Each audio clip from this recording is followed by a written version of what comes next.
안녕하세요. 현명한장투자입니다. 오늘은 우리 주변에서 흔히 볼 수 있는 동전의 재료에서 이제는 미래 경제의 핵심 금맥으로 급부상한 구리에 대해 깊이 있게 알아보려 합니다. 진시황의 탁월한 선택부터 현대 AI 전쟁의 혈관 역할까지 우리가 몰랐던 구리의 숨겨진 가치와 역사적 맥락을 짚어보겠습니다. 이 작고 붉은 금속이 어떻게 인류의 운명을 바꿔왔는지 지금부터 시작합니다. 사람들은 흔히 금과 은을 귀하게 여기지만 역사를 지탱해온 것은 구리입니다.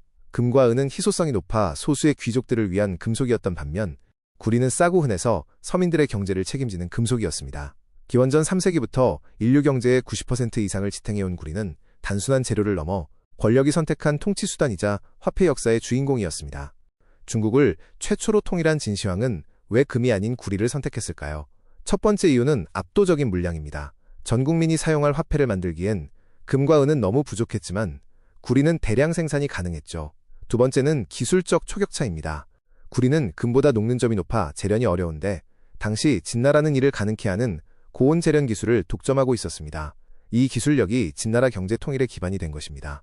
엽전의 독특한 모양에도 과학과 철학이 담겨 있습니다. 제조 공정상 사각막대에 엽전을 꿰어 테두리를 한꺼번에 연마하기 위해 네모난 구멍을 뚫었습니다. 또한 100개나 1000개 단위로 끈에 꿰어 대량으로 계산하기에도 매우 편리했죠. 여기에 천원지방이라는 철학적 의미를 더해 둥근 동전은 하늘을, 네모난 구멍은 땅을 상징하며 황제가 천하를 연결한다는 통치 이념을 담았습니다.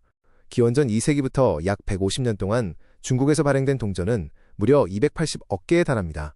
당시 인구를 고려하면 엄청난 양인데 이는 흉노족과의 끊임없는 전쟁 비용을 충당하기 위한 일종의 양적 완화였습니다. 국가는 구리 원가보다 높은 액면가를 책정해 신요리지, 즉 화폐 주조 차익을 얻어 권력을 유지했습니다. 구리는 고대부터 국가 안보와 권력 유지를 위한 핵심 수단이었음을 알 수 있습니다. 하지만 현대에 들어와 상황이 급변했습니다. 이제는 동전을 만들수록 국가가 손해를 보는 시대입니다. 한국의 10원 동전은 제조 원가가 12.2원으로 하나를 만들 때마다 2.2원의 손실이 발생합니다. 일본의 오엔 주화 역시 액면가보다 훨씬 비싼 원가가 들어갑니다. 구리 가격이 치솟으면서 동전의 실물 가치가 화폐 가치를 넘어서자 동전을 녹여 파는 불법 행위까지 나타나고 있습니다. 이제 동전 없는 사회는 기술 발전을 넘어 국가 재정을 위한 필수적인 선택이 되었습니다. 원자재인 구리 가격이 화폐의 가치를 앞지른 상황에서 실물 화폐를 유지하는 것은 국가에 큰 부담이 됩니다. 결국 구리가 너무 귀해져서 더 이상 돈으로 쓸 수 없는 역설적인 시대가 된 것이죠. 디지털 화폐로의 전환은 구리라는 자원의 경제적 가치가 그만큼 높아졌음을 의미하기도 합니다. 과거 구리는 경기를 예측하는 닥터코퍼로 불리며 주로 건설자재나 전선에 쓰였습니다.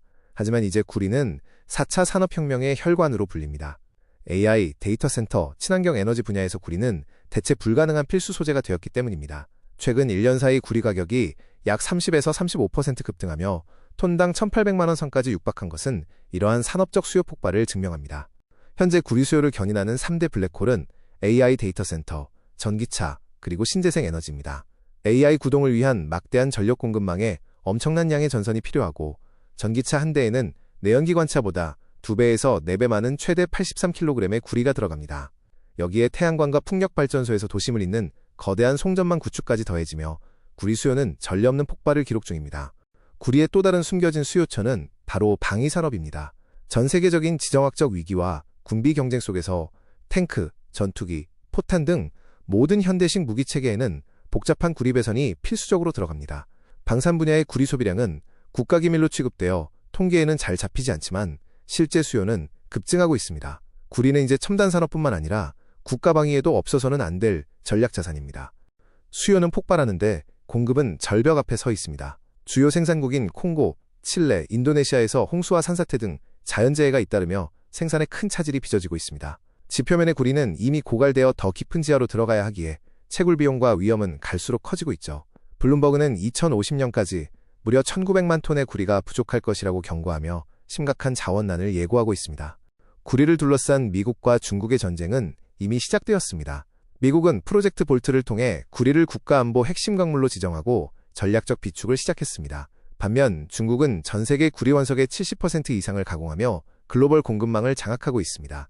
만약 중국이 구리를 자원 무기화하여 내수용으로 걸어 잠근다면 전 세계 첨단 산업은 한순간에 마비될 수 있는 일촉즉발의 상황입니다.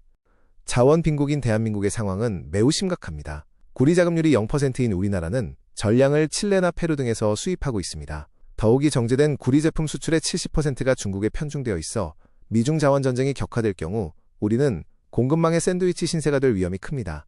자원 안보 차원에서 구리 확보를 위한 국가적 전략 마련이 시급한 시점입니다. 구리가 없으면 우리가 꿈꾸는 미래 기술도 한 발짝 나아갈 수 없습니다. 현재 전선이나 모터를 대체할 효율적인 물질은 존재하지 않습니다. 과거 반도체 대란 때처럼 고작 구리선 하나가 없어서 전기차나 AI 서버를 완성하지 못하는 산업 대란 시나리오가 현실이 될 수 있습니다. 구리 확보는 단순히 기업의 수익을 넘어 국가의 생존이 걸린 중차대한 문제입니다. 지금까지 우리는 하찮게 여겼던 10원짜리 동전의 재료, 구리가 어떻게 인류의 역사와 미래를 관통하는 전략 자산이 되었는지 살펴보았습니다. 이제 구리는 단순한 원자재가 아니라 국가 안보의 핵심이자 미래 경제의 주권입니다. 붉은 금속 구리에 대한 새로운 시각이 필요한 때입니다. 오늘 내용이 여러분의 투자와 통찰에 도움이 되셨길 바랍니다. 이상 현명한장 투자였습니다.